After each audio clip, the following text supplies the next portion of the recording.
សួស្តីទាំងអស់គ្នាថ្ងៃនេះដែរខ្ញុំនឹងបង្ហាញអំពីការ install Open SSH Server នៅលើ Ubuntu ហើយ connect ពី Windows PowerShell ទៅដំបូងបំផុតយើងត្រូវ install Open SSH សិនហើយដើម្បីយើងឆែកមើលទៅក្នុង Ubuntu Server របស់យើងត្រូវទី1យើងត្រូវចូលមកដល់យើងត្រូវ update វាព្រោះវាអាចមាន version ថ្មីអញ្ចឹង version packet ដាក់ sudo ដើម្បី update វា apt update អាហ្នឹងគឺជា command សម្រាប់ update packet list ដែលវាចេញមកថ្មីហើយបន្ទាប់មកទៀតយើងធ្វើការ install Open SSH ដើម្បីអនុញ្ញាតឲ្យម៉ាស៊ីន Ubuntu ពីម៉ាស៊ីនមេមកបានពីម៉ាស៊ីន Windows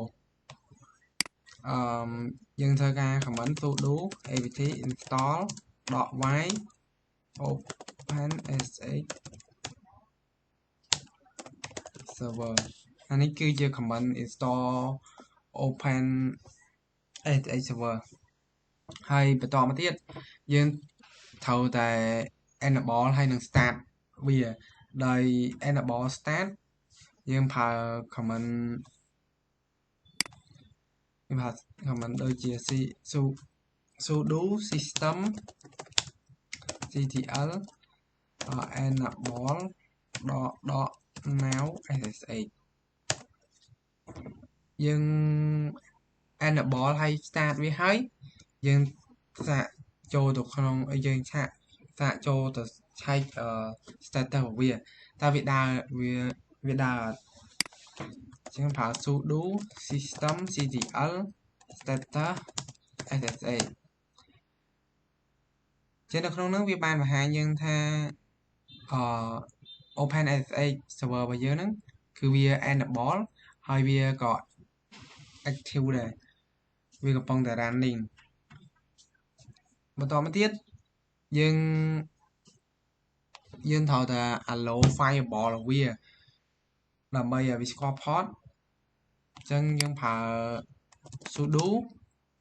ufw allow ssh អញ្ចឹងខ្ញុំធ្លាប់allow វាហើយបន្តមកទៀតដើម្បីទៅ connect បានយើងត្រូវឆែកIP របស់ Ubuntu server នៅ IP របស់ SSH អញ្ចឹងយើងធ្វើការឆែកប្រើ IP A អញ្ចឹងIP របស់យើងគឺ172ខាងនេះ172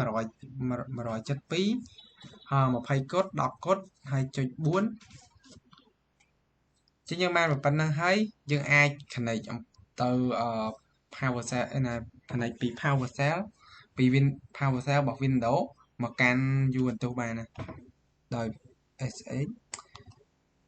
ចឹងយើងចូលមកកាន់ PowerShell ដើម្បី connect បានយើងត្រូវប្រើ command ssh ហើយយើងដាក់ឈ្មោះយើងបើយើងអត់ស្គាល់ឈ្មោះទេយើងចូលទៅនេះវិញយើងដាក់ who am I យើងនឹងឃើញឈ្មោះអញ្ចឹងយកឈ្មោះហ្នឹងបានបងមីហ្នឹងហើយបន្តមកទៀតយើងចូលឆែក IP មិញហ្នឹងIP នេះ172 20 កុដ10 កុដចុច4យើងធ្វើការ connect មក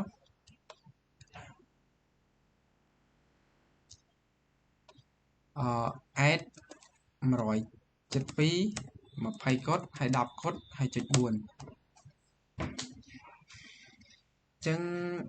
អានេះអាចជា connect ខុស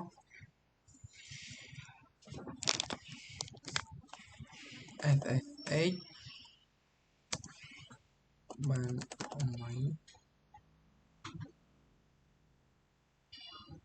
172 20 កុដ10 កុដ4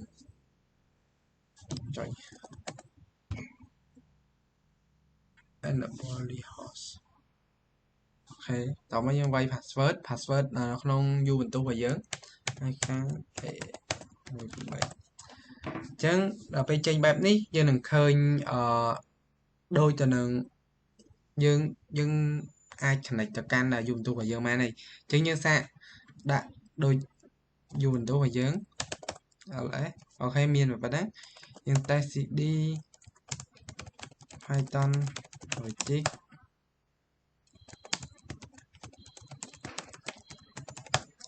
ហើយយើងសាក create type index.txt ls ចឹងវាមានប៉ុណ្ណឹងយើងសាកទៅចូលមើលនៅក្នុង Ubuntu របស់យើងមានដូចគ្នាចឹង Ubuntu ls cd python project